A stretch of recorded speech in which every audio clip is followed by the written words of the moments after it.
you ever feel like you just don't have enough hours in the day, you're not alone. A new book might just offer some insight to regain your time, and it's called I Can Fit That In, How Rituals, Not Routines, Transform Your Life. And the author is here with us today, and that is Erin Coupe. She's a former executive turned author and influencer, I guess you can say, here in the local area. Erin, thank you for joining us this morning. It's great to have you here. It's great to be here. Thank you. All right. So as we were just, sharing, obviously, in this day and age, everyone is just, 24 hours doesn't seem like enough time to get everything done. But you're saying if we can take tiny steps to transform the busyness of the day from just getting things done, but make it productive. Share more about that. Yes, I think that, you're right. We only have 24 hours a day. No one is more special than the next. So we're never going to get more time. So the key is being able to turn time into an advantage, not a disadvantage. And the way that I like to talk about doing that is looking at the routines that you might already have in your life that eventually become draining or numbing over time because they're not sustainable. They might be things that just are autopilot, or they might be things that just over time are they're just relentless pace, and you can't keep up with that. Turn those into a ritual, something that actually infuses meaning and intention into your daily life. So something as simple as when you wake up in the morning, rather than grab your phone and start scrolling through your emails, maybe you brew yourself a cup of coffee or tea and you set an intention for your day of how you want your day to feel. Something as simple as that, a 5-minute shift can help you feel so different throughout the rest of your day as that busyness continues.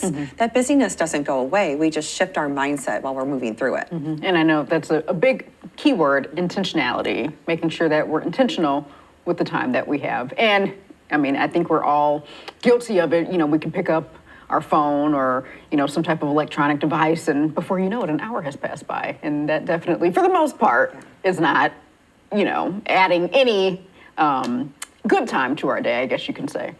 It's so true. It's not adding value, right? So what can you add into your day that does either bring up your energy and uplift you or add value to your life? It is so easy to get distracted by the million things coming at us all the time.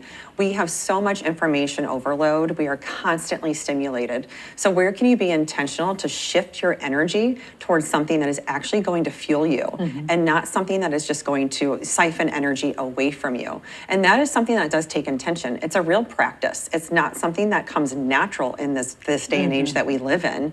We are in a very technologically advanced time. So we have to be more cautious and intentional around where we're actually giving that energy and that attention. That's your focus, right? That's your currency. So be very intentional about where you give it, and then that can help change, your energy levels over time. How did you get to this place where you said, okay, I need to do something different? And then once you got there, you said, okay, I want to share this with the masses. So about a decade ago, I was at that point where I was literally burning the candle at both ends. I was just it was constant motion, and it was all at the expense of myself. And I was in a mindset where I thought I have to do everything for everyone all the time, and I need it all to be as perfect as possible. That is not reality. It is, first of all, not sustainable. It is not even possible. And so I got to that point where I thought, if I don't change me from the inside out and how I'm approaching my daily life, when is it ever going to change? And the reality is it's not. So I started to practice these rituals in my life and insert things that really did fuel me. And I started to say to myself, it's okay that in some moments of my day, I am putting myself first. That is not a problem. Yeah, and I think especially for women, that can be hard to do because many of us tend to be just naturally ingrained to say yes and to want to help everyone else. But like you said, no is a sentence, and it is a powerful word. Exactly. And that's what a lot of this book is about too. Cutting out and removing the things that drain you, setting healthy boundaries. And by the way, the things that drain you, it's not always just an activity. Sometimes, yes, it's scrolling on social media too much and you remove parts of that, or, numbing out with Netflix, 7 nights a week. Maybe you remove parts of that. But other times it might be environments that tend to drain you. It might be certain people that tend to drain you. And so it's really looking at your overall picture of daily life and saying, where is it I can make these intentional moves that are actually going to fuel me and help me choose better for myself?